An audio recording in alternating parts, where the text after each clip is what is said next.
ધોરણ 12 માં આપ છો, મારે બધા મિત્રોએ કહી દીધું છે, ખાલી ટૂંકી વાત કરીએ કે આપણે ગાડી ચલાવતા હોઈએ અને મારે અહીંથી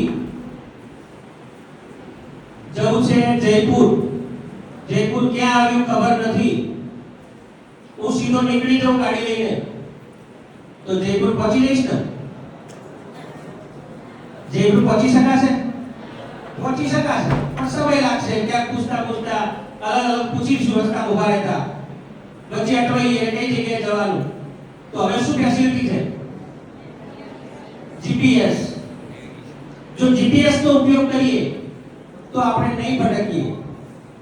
તો એમ આપણે શું કરવું જોઈએ? આપણે એક દિશા નક્કી કરવી પડશે.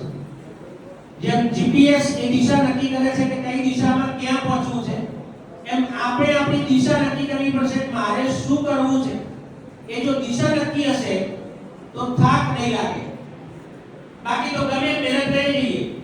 એક માછલી હોય અને એને કહીએ કે ઝાડ ઉપર ચડવાનું છે, પછી હવાથી હોવાનું છે નહીં, આખી જિંદગી પૂરી થઈ જાય, ઝાડ ઉપર ચડી શકશે? એવી પરિસ્થિતિ થઈ જાય કે આપણે જો દિશા નક્કી કર્યા વગર મહેનત કરીશું તો થાકશું. થાક લાગે, મને થાક લાગે, યાદ નહીં રહેતું, ભૂલી જાઉં છું, પણ આપણે કોઈ ચોક્કસ દિશા લક્ષ્ય નક્કી ન હોય તો નહીં કરી શકાય. એટલે દિશા તમારી નક્કી હશે તો લક્ષ્ય નક્કી થશે, અને લક્ષ્ય નક્કી હશે તો તે પ્રમાણે મહેનત કરવાની એક આપણને ઉત્સાહ વધશે. એટલે આ તબક્કે તો આ બધા ખૂબ સરસ રીતે અહીંયા કામની મહેનત કરી છે. આપણા શિક્ષક મિત્રો પણ ખૂબ જ કર્મઠ અને એવા શિક્ષકો છે કે જેમણે આપણે માર્ગદર્શન આપ્યું છે, ત્યારે તમે પાછા નહીં પડો એની મને ખાતરી છે.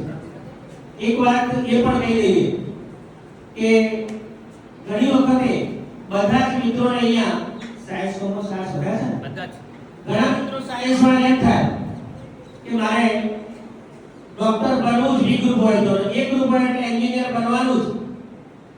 પણ દોસ્તો, બધાની જો બધા જ ડોક્ટર કે એન્જિનિયર બનશે તો પછી ખેડૂત કોણ બનશે? રાજકારણી કોણ બનશે? વેપારી કોણ બનશે?